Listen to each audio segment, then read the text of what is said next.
Hey guys, what's up? Craig from CraigerCoClassic. As you guys can see here, I have an engine that you guys maybe have seen in the background of some videos, or I pointed out in videos, or I used for mock-up on this distributor. Anyway, this engine right here, I'm going to talk about it today. It's been a slow build over years. Found it many years ago from a friend who is a member on Ford F100 World. He rebuilt the bottom end. He worked for a machine shop and redid everything on the bottom. I think everything except the piston rings. He said it was a low miles engine. It's an 88 roller out of a F150, I believe.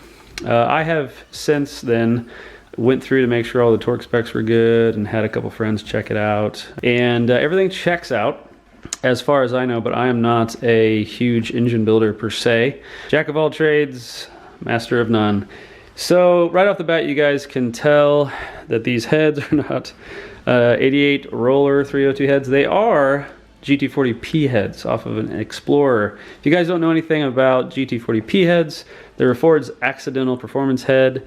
They do not have smog ports, so they redesigned the combustion chamber as well as the spark plug angle, etc., etc. So the problem with this, though, why people want GT40 heads and not GT40P heads, as they're close to similar.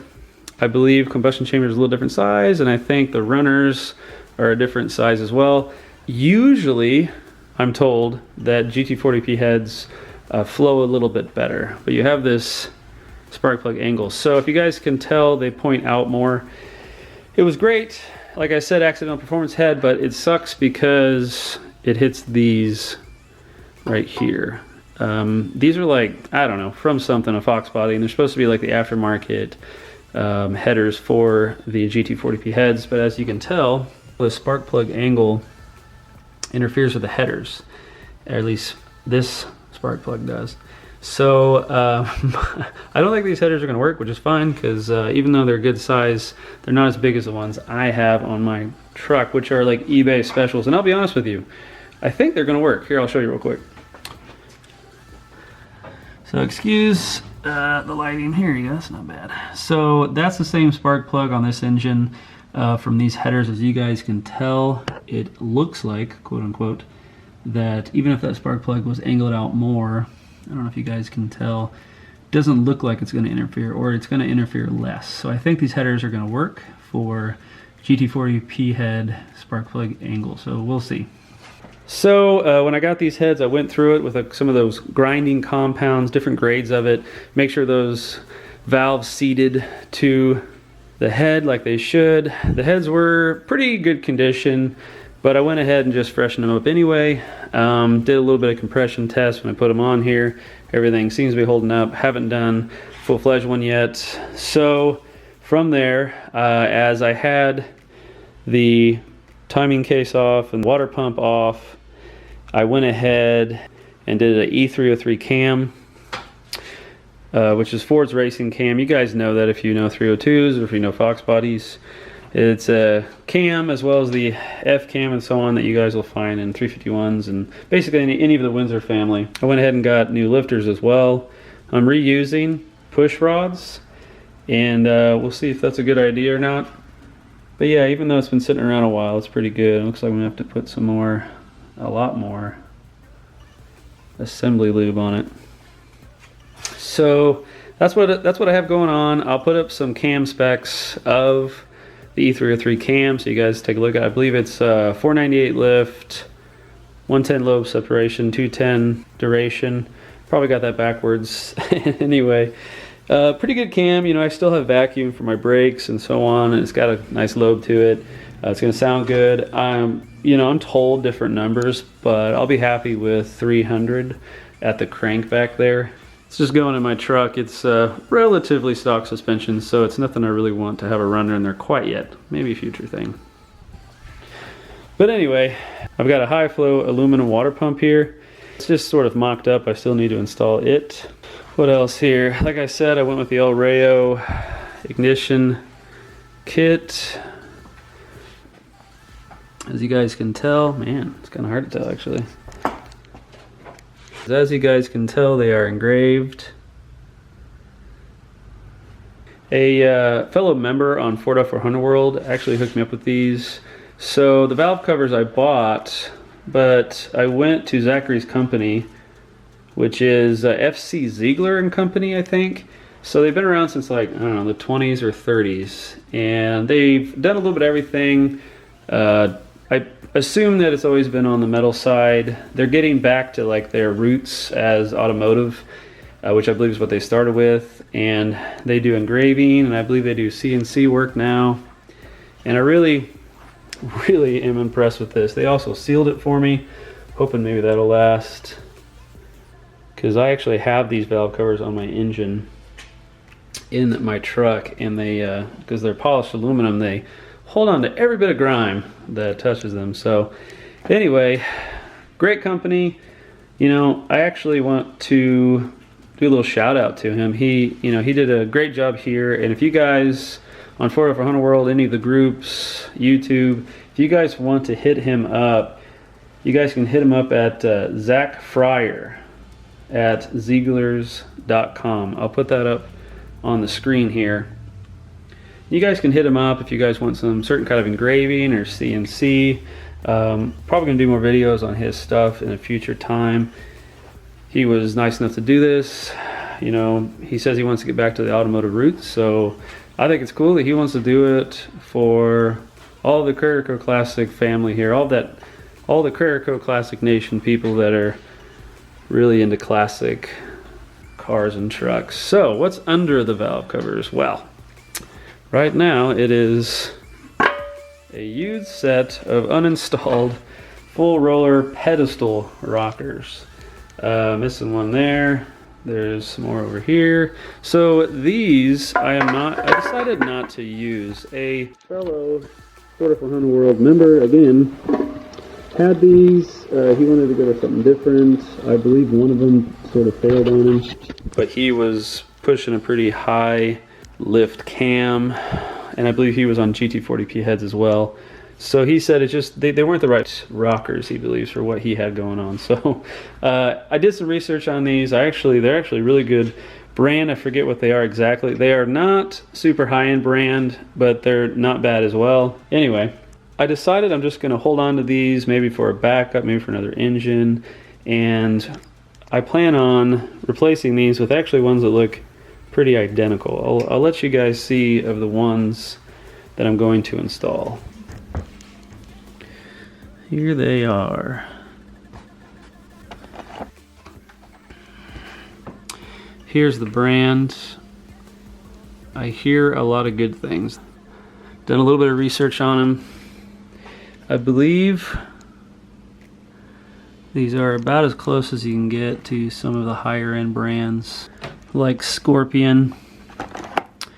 These are 1.7 ratio, the same as the ones you just saw in the engine. I'm doing this for a reason I'll talk about here in a minute. Found these on eBay. Comes with most of what you need. Definitely not going to reuse these that I have on the other rockers on the engine because they've already been torqued to yield. So the reason I went 1.7 ratio, and I talked to Alex Parts, the guy that runs Alex Parts, if you know 302s or Fox bodies, really in any engine, he has parts for everything. He is really good at, well, first off, finding quality parts, but supplying parts that are something that you would have to like sift through eBay and forums to, when you can just give him a call or look on his website, Alex Parts. And he told me that 1.7 ratio rockers on GT40P heads, I'll talk about the valves here in a second, as long as you have a stock stroke with stock pistons, will allow your E303 cam, which is 498 lift, to go up to like 530 something whenever you're at a certain like higher RPM. So when you're running idle, you're running that 498 lift kind of thing, but it allows more lift as you go up to a higher RPM. It was a little hard for me to believe, and I'm sure some of you are scoffing at me right now, and that's fine. But it isn't uncommon for 1.7 ratio to be on any, especially stock SBF Ford engine. So I'm going with that, just trying to get as much power, if you will, out of a stock setup as much as I can. So I will look up what these valves are. As you can tell, they are the beehive style. Again, Alex Parts called him up. He said to run these. They fit the GT40 family, especially GT40P heads, really well. They're perfect for my cam, and even if I want to upgrade, and as well as good for roller rockers and so on and so forth. So there you go. That's pretty much it on this engine. Nothing super fancy, but it's going to be better than what I have in my truck, which is a tired old 302, Smog 302 from like the mid to late 70s out of a Fairlane, I think, or a Falcon. And it's done. The oil is coming out of the valve covers on the engine in my truck, so it is time. So it's fun. I'm also going to be mating this up with a T5, a manual transmission, if anybody doesn't know what that is. So, big fan of the T5s. They hold up a lot better than some people realize. If you don't know how to drive a manual, or you hit it hard on almost any manual transmission or even automatic, they'll give way. Now, the transmission I have, I will let you guys see it here. Okay, so here's the T5 that I mentioned earlier. So this is a world-class T5. So a world-class T5, it has I call it the input shaft support, but it's actually the bearing retainer up here. I have the steel one, which improves strength, if you will, and it can handle a lot more. Upgraded to a short shifter. We'll see how this one goes. The brand, I can't remember, but it's off-brand, so we'll see, as well as it has that, which I might need that little extension because the where it'll be in my floor will be right up against my seat, which I have buckets, so it's not a big deal. Actually, it'll look pretty cool.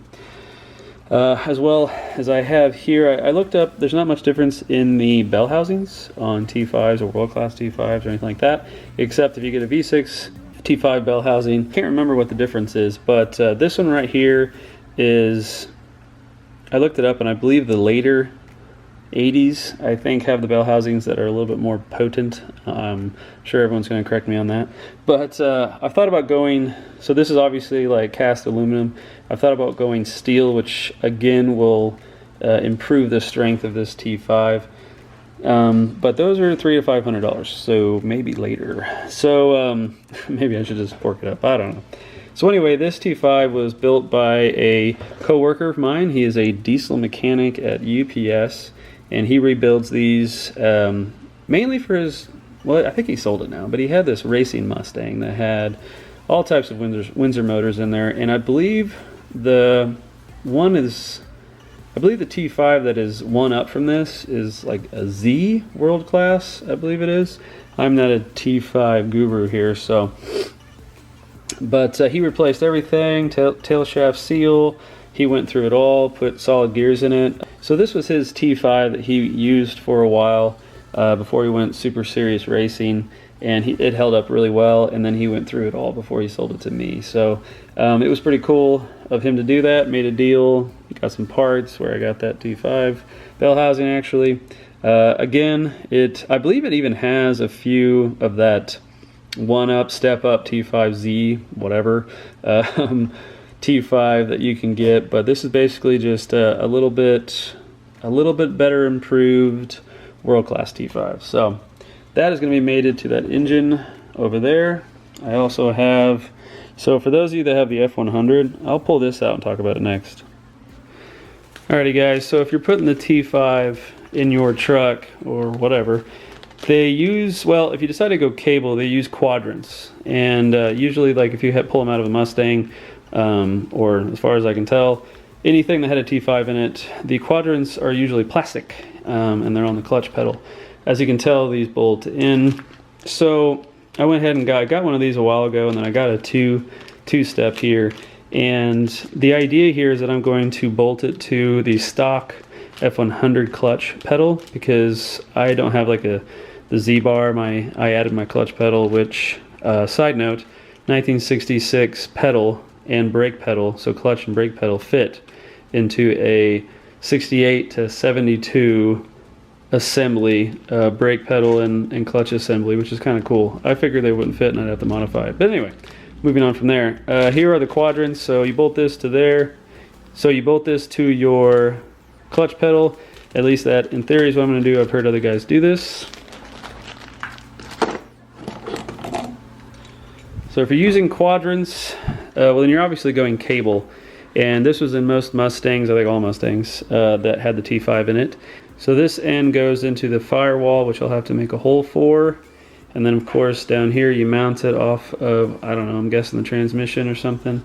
And then down here is where it attaches to your clutch lever. So, and that part that goes into the firewall attaches to this, which bolts into the firewall so you can adjust it.